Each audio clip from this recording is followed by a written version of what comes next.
To discuss these questions, we've brought in Rasmus Kjaergaard, CEO of Mindway AI, as well as Jochen Biewer, CEO of Chevron Consultants. Rasmus, Jochen, welcome. We're very glad to have you here, and the stage is all yours. Hello. So my first thank goes to Willem and his team, because organizing such a beautiful event, this is long hours and a lot of effort, and it's not the first time. I don't know, it's maybe the 6th or 7th time now. 15th, oh my God. So did you had hair when you started? No, okay. Just a quick question. So still my thanks go to his team, Jeroen, Evelyn, Raoul, Sarah, and thank you very much for giving the industry this room and the space to speak about important questions. My name is Jochen Biewer. I'm the CEO and founder of the Chevron Group, Chevron Consultants. We are around since 25 years. We are probably the largest compliance consultancy firm in gambling in Europe. And with me is Rasmus Kjaergaard. Rasmus is the CEO of Mindway AI, a Danish-founded, now international award-winning safer gambling software company, 100% focused on developing and providing the innovative tech solutions, Gamelize and GameScanner, based on neuroscience. AI and human expert assessments, detection and monitoring of risk and problem gambling behavior. Mindway is a key player in this part of the Dutch gambling industry. Internationally, Mindway AI software is used in 64 jurisdictions and 39 different countries. Correct. Today we heard already a lot of interesting information about restrictions, and that too many restrictions just means that the legal market is pushed into the black market. And the government, we just heard also comments about this. The Dutch government recently announced that protecting all players would be the main strategy underlying its revised online gambling regulation. Instead of a moderate intervention model, restrictive measures with an immediate high impact will be introduced. As an expert on player behavior, what is your opinion about this new strategy? Well, also taking all the inputs from today, in particular related to making the Dutch market more or less attractive to the legal operators. Of course, it's slightly depressing to see, actually, in my view, and also to see even further such restrictions implemented or suggested implemented before you see the outcome of the last ones implemented back in October, which is considered quite hard also when it comes to player protection. So this also from a player protection perspective, based on our experience from all around the world, pushes, unfortunately, players out of the legal market into the black market, where there is no protection. And what is it actually? We say very often we talk about player protection, but what is it we are talking about, really? We are talking about protecting players, and players are human beings. They have an individual human behavior, each and every one of them. And due to the fact they are players or gamblers, their gambling behavior is individual. If it is risky or problematic, it's still individual. So we are trying with some blank limits to protect individual human beings from their individual human behavior, which has not really succeeded very well anywhere. We also see examples, we've heard about them today in Germany as well, where such limits have proven very counterproductive when it comes to detection of the gambling behavior and do something about what is detected. So obviously our view is to instead of impose more restrictions like the ones suggested, including in particular limits, have a more risk-based approach, looking into the specific player's individual behavior instead. That's quite interesting. We heard from Andreas in the afternoon, early afternoon, that it's impossible to stop people playing, that there is playing in war zones and in monasteries, and a government should not try to stop people playing, but rather protect them from harm. Introducing too strict standards, too strict restrictions is just exactly as it was said already by Pierre, Paul, and Andreas before, is very difficult. Or I would say it's, as you just mentioned, it's part of the human nature to play. So you pointed out the importance of a risk-based approach and the potential lack of efficiency of restrictions as they were introduced in the Dutch but also in other jurisdictions. So what do you think is the reason that the stepped intervention model, which should be superior in theory, has not offered sufficient levels of player protection as it was expected in the Dutch market, according to both the regulator and several independent studies studying the behavior of players? I think there's different reasons for it. We see that the step model, which is the way it is a duty of care, which you define it here in the Netherlands, could also call it intervention strategies elsewhere, is working elsewhere. Obviously, as a Dane, I have noticed the last panel and a couple of the other ones today that promotes what we're doing in Denmark.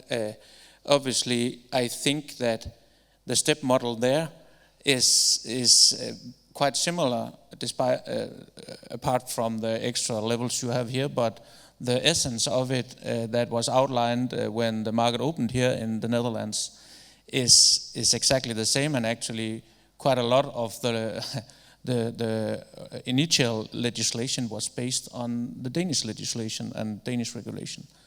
So it's not completely off. You can still make it, I would say. But to dive a little bit deeper, I think some of the other details based on our experience both with the Dutch market and elsewhere is that obviously one of the challenges in what we are doing is that there are no standards yet. Maybe that will come. We see projects around standardizing of markers of harm. We are part of it, the European Union project. We also see other initiatives. But that means that if you have detection solutions around, and I can tell you from lived experience in that regard, it's not as easy as you think it would be to find at-risk and problem gamblers in a customer database.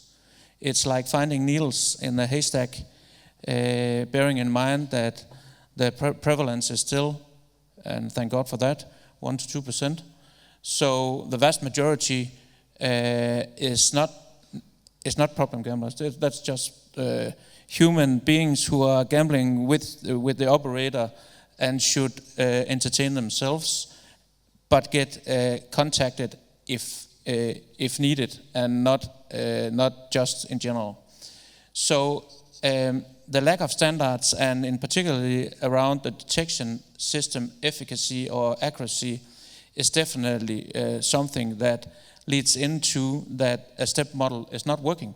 Because if it is too less accurate in the detection, or if you define the target for what you're looking for inaccurate, it's like in all sorts of other things in life, shit in, shit out.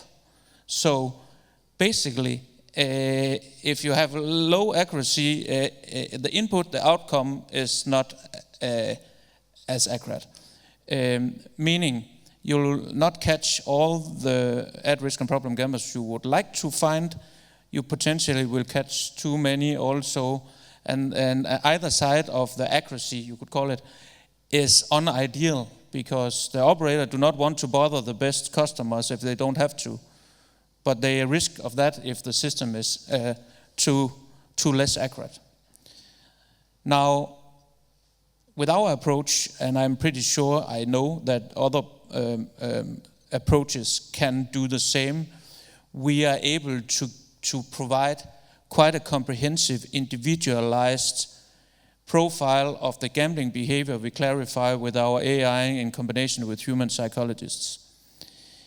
That also means that we also see signs of something that can evolve to something that is not a risk yet, but very likely can be a risk tomorrow or the day after. Now, imagine if you have such a comprehensive profile, what would you do about it? Or would you do something about it? And the reason why I'm asking is that I see a reluctance in reaching out earlier than absolutely necessary. And I think one of the reasons, and that is another reason why step model is not necessarily working as good as intended, because that kind of idea of a step model is based on the fact that you reach out as earlier or maybe even as soon as possible to the customer. Many operators are reluctant to do so because there is this perception that it takes away revenue. We have no evidence in our data showing that. Actually, we see that you de-risk of your overall customer database is actually a business opportunity because you avoid the customer spinning out of control to self-exclusion and staying along for longer time, and you utilize your CPA much more. And then I think also the whole focus on that this is about protecting human beings could lead to, let's say, reluctance to go into the full details of what is needed in terms of the stepped approach. The stepped approach with fixed thresholds, that's also something which is not working in other compliance areas, as we have seen that there was now a fine issued by the also Swedish regulator of 100 million SEK against I think 4 operators, including Betsson. They were using a fixed threshold model instead of a risk-based approach with more agility. And I would say these fixed thresholds sounds very much like year 2000, which one person here does not know because he was not born at the time. And I had the pleasure to discuss with the director of compliance of BetConstruct, one of the sponsors today, the difficulties to understand the implementation of various jurisdictions, the requirements of various jurisdictions in one model to comply with RG, but also with AML requirements, that there are so many different restrictions and requirements coming from different jurisdictions, which even sometimes are not relevant or even makes no sense in other jurisdictions. We were just mentioning, for example, the requirement in Malta that the profession of a person needs to be determined when the business relation is started, which is completely irrelevant in all other European jurisdictions. So what, from your experience, and this is also not just pan-European, but also from continents like the US, could you share with us some useful examples from outside of the Netherlands? Yes.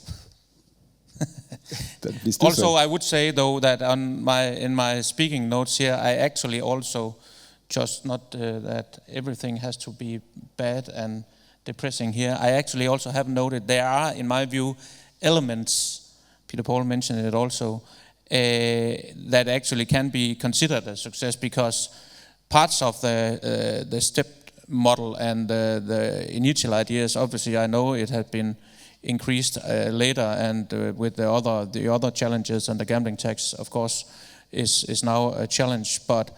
But the essence of the step model is in my view, a success when it comes to player protection, and we still mention the Netherlands as one of the more regulated markets as examples that actually it is possible to implement player protection. When we look at the US, there's basically no regulation, and I have to admit that most operators talk to us because they have to, not because, I normally say not because they want to, that's not really true, but not if they don't have to, then they are more reluctant to talk to us about what we're doing. Obviously, I also have to admit I have added Denmark as an example of this kind of leveled out dialogue-based collaboration between the regulator and the industry, and I think that's a key part of the Danish success, because the regulation is not in itself unique in my view. It's the secret sauce is the implementation and how it's conducted on a daily basis operationally and the respectful dialogue-based collaboration relationship there is between operators and the regulator. A thing that came into my mind today regarding, let's say, the overall market status here in the Netherlands was actually all industry stakeholders agree that the market situation with the 50-50 legal or illegal market is bad, unideal. Our experience is that many players, in particular the young players, are not necessarily aware that they are playing illegal, because it's right at hand on the phone. It's so easy. My 19-year-old son is born tech savvy. I'm not really. I'm trying my best. And if you think of that, then I was thinking, why is it that the Dutch gambling industry is not joining forces? Everybody, regulator, all operators, you have an army of marketing folks, PR folks, and all sorts of good people that could combine the forces and explain the Dutch consumer what it means to play on a legal website and on an illegal website, where you don't get any kind of player protection as a human being. You potentially get cheated, your money can be stolen, or whatever can happen. That would be my final remark, I guess, if I look at that time. Maybe allow me one final remark from my side. Yeah, the standard in Denmark, of course, was set by the brilliant regulator Birgitte Sand at the time, this culture of communicating with the industry. And as we know that the regulators, they can only do what they are allowed to do by law. So it's not just the regulators, but also maybe a smart regulation, which is at the end determined by the lawmakers, to allow the regulators to be more flexible and react on developments on the market. Thank you, Rasmus. You're welcome.